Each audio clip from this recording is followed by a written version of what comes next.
On en vient à des délibérations dans le secteur de la solidarité. La première vise à la DE 155 à subventionner 8 structures qui agissent en faveur de l'insertion des publics en grande exclusion. DE 155 qui est pour, qui est contre, qui s'abstient, abstention du groupe Changer Paris, elle est adoptée. La DSOL 54 vise à subventionner et à conventionner avec 6 associations pour le fonctionnement de 10 actions d'aide à l'insertion et de mobilisation dans le cadre des jardins solidaires. Qui est pour, unanimité? Non, qui est contre, qui s'abstient? Abstention du groupe Changer Paris, elle est adoptée. La DSOL 97 consiste à subventionner 12 associations et à conventionner pour leur action d'accès aux droits et d'insertion sociale. Qui est pour, qui est contre, qui s'abstient? Abstention du groupe Changer Paris, elle est adoptée. La DSOL 110 vise à subventionner 8 associations et un organisme pour le financement de 15 espaces solidarité insertion. Qui est pour, qui est contre, qui s'abstient? Elle est adoptée avec l'abstention du groupe Changer Paris. La DSOL 126 consiste à subventionner 11 structures et une fondation et une société par action simplifiée qui œuvrent dans la question de l'aide alimentaire et de l'urgence sociale. Qui est pour, qui est contre, qui s'abstient? Abstention du groupe Changer Paris, elle est adoptée.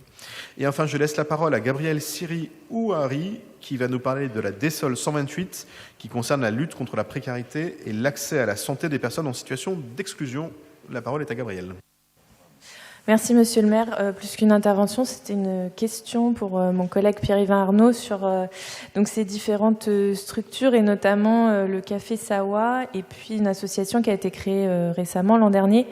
S'il est possible de nous dire un mot de l'action de l'association Camping Care qui œuvre en faveur de l'accès à l'hygiène des femmes en situation de précarité. Et j'en profite pour saluer l'action d'Emmaüs Solidarité, de la structure Linky et des Restos du Cœur qui œuvrent avec nous pour lutter contre la précarité menstruelle sur d'autres dossiers, à la fois dans la halte de nuit dédiée aux femmes et puis auprès des étudiants lors des distributions alimentaires que nous avons mis en place. Mais ma question posée sur l'association Camping Car. Merci beaucoup. La parole est à Pierre-Yvain Arnaud.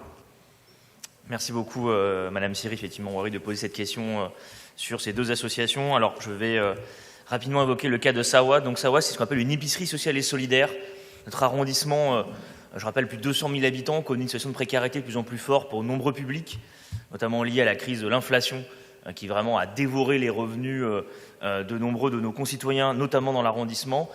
Une épicerie sociale et solidaire, en gros, c'est de vendre beaucoup moins cher des produits de base, des produits frais aussi. Beaucoup d'habitants du 18e arrondissement aussi ont du mal simplement à acheter des fruits et des légumes à des prix à des bons prix, et donc ça permet effectivement d'avoir accès à ce genre de choses, et aussi à des produits d'hygiène. Je rappelle, de plus en plus d'habitants et d'habitantes sautent des repas en France, et particulièrement dans notre arrondissement, et c'est vrai que nous avons à cœur, dans le 18e, de mettre en place des structures pour que les produits soient accessibles le moins cher possible. Le 18e en est à une 3e structure de ce type, et donc nous sommes très fiers de l'accueillir. Elle sera normalement dans le quartier Chapelle-Charbon, et ça sera en même temps aussi un lieu convivial. C'est pas juste une épicerie, c'est un lieu de convivialité aussi. Et donc, on a très à cœur de mener ce projet avec Sawa, qui nous aide aussi énormément dans 2 autres endroits. Devant les Georgette Agut, pour faire des petits déjeuners pour les familles à la rue, devant à la rue du Ruisseau. Et il nous aide aussi énormément pour l'insertion des femmes dans les ateliers couture à la Maison Bakita. Donc vraiment une association qui fait du bon travail. Et ça me permet d'évoquer aussi rapidement Camping Care. Rapidement, mais assez lourdement aussi, hein. Les chiffres, le rapport sénatorial est assez clair. Le nombre de femmes à la rue a doublé, comme le nombre de personnes à la rue en général. On est passé de 55 000 femmes à la rue en 2012 à près de 120 000 femmes à la rue en 2024. Donc les chiffres sont effarants. On voit quand même en France, depuis 10 ans, l'explosion de la pauvreté, et notamment on le voit dans notre arrondissement. Et c'est quoi Camping Care? C'est pour les femmes un petit bus qui de temps en temps d'ailleurs stationne à côté de la mairie, il fait le tour de l'arrondissement aussi, pour aller apporter, alors là ceci on n'est pas dans l'aide alimentaire, mais on est dans le travail sur la dignité des femmes. Je rappelle, une femme à la rue, on sait très bien que, encore plus que les hommes, et là aussi malheureusement c'est documenté, la dégradation, les violences sont encore plus fortes. Et donc là, ce petit bus, en fait, c'est un espace de convivialité, c'est vraiment un petit bus, mais avec une douche, des esthéticiennes, des coiffeuses, etc., qui vont prendre le temps de redonner, voilà, on va dire, un travail sur quelques instants de répit dans une vie extrêmement brutale. Et donc ce petit bus, effectivement, il permet d'aller au-devant de ces femmes en très grande précarité dans l'arrondissement et dans d'autres arrondissements parisiens. Et donc je remercie vraiment la ville de mettre de l'argent dedans et nous permettre le 18e d'en bénéficier.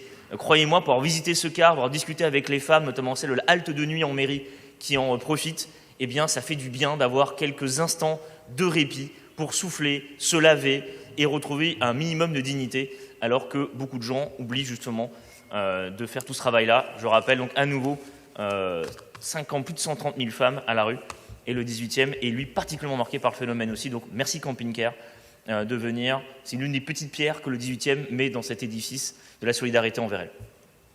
Merci beaucoup Pierre-Yvain pour ces précisions sur une action, tu l'as dit, absolument essentielle dans toutes les villes de France, mais particulièrement dans le 18e, qui est concerné ô combien par la question de l'ensemble des précarités.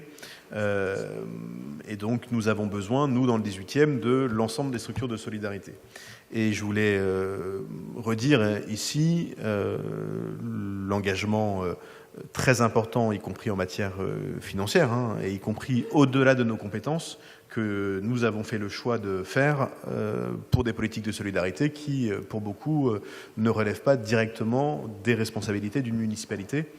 C'est le cas de la halte nuit dans la mairie du 18e pour les femmes à la rue. C'est le cas aussi du lycée Valadon que nous avons ouvert avec des moyens uniquement de la municipalité quand l'ensemble du coût devrait être pris par l'État, qui a en charge l'exercice de la solidarité nationale, mais que serait notre arrondissement si nous ne faisions pas cet effort. Et donc je veux profiter de ce moment pour redire ici que certes nous sommes très volontaires pour faire cet effort, mais qu'il ne peut pas se cumuler à des efforts absurdes supplémentaires qui seraient imposés par l'État en matière de réduction des budgets des collectivités locales. Ce n'est pas aux collectivités locales qui sont, et c'est ô combien le cas de la ville de Paris, bien gérées, de compenser les déficits massifs de l'État. Et il y a un côté absolument absurde à imaginer qu'on pourrait faire moins, notamment en matière de solidarité, dans toutes les grandes métropoles. C'est le cas de Paris, mais enfin, ce n'est pas le cas que de Paris, je parle de ce que je connais, de Paris, au motif que les cadeaux fiscaux offerts à certains auraient creusé de façon délirante la dette de l'État. Nous, l'argent qu'on dépense, on le dépense pour des choses indispensables. Parce que si on ne fait pas ça, alors c'est les enfants de nos écoles qui vivent dehors. Ce n'est pas la solidarité à l'échelle d'une municipalité, ce n'est pas des chiffres ou des principes, c'est des vies. Et donc moi je suis très heureux de voter cette subvention et j'espère qu'on va pouvoir continuer à le faire malgré les décisions absurdes réalisées par des gens dans des bureaux très éloignés de la réalité du terrain. Voilà pourquoi je vais voter cette DESOL 128 et que je la mets aux voix, qui est pour, qui est contre, qui s'abstient, abstention du groupe Changer Paris, qui ne participe pas au vote personne. Elle est adoptée et heureusement pour les femmes à la rue qu'elle soutient. La DESOL 136 consiste à subventionner dans le cadre de 34 conventions pluriannuelles d'objectifs et 5 conventions annuelles avec les associations du réseau des centres sociaux et espaces de proximité, qui est pour, qui est contre, qui s'abstient, abstention du groupe Changer Paris. Elle est adoptée et heureusement pour nos centres sociaux, sans lesquels la vie dans le 18e serait trop difficile. Et ensuite, la DESOL 140 vise à subventionner et conventionner avec 7 associations et la régie immobilière de la ville de Paris, qui est pour, qui est contre, qui s'abstient, abstention du groupe Changer Paris. Elle est adoptée, je vous en remercie. Et j'en viens à la DESOL 149 qui vise à subventionner et à conventionner avec 3 associations pour leur action de prévention et d'accompagnement à l'insertion socio-professionnelle des jeunes en grande difficulté, qui est pour, qui est contre, qui s'abstient, abstention du groupe Changer Paris. Elle est adoptée.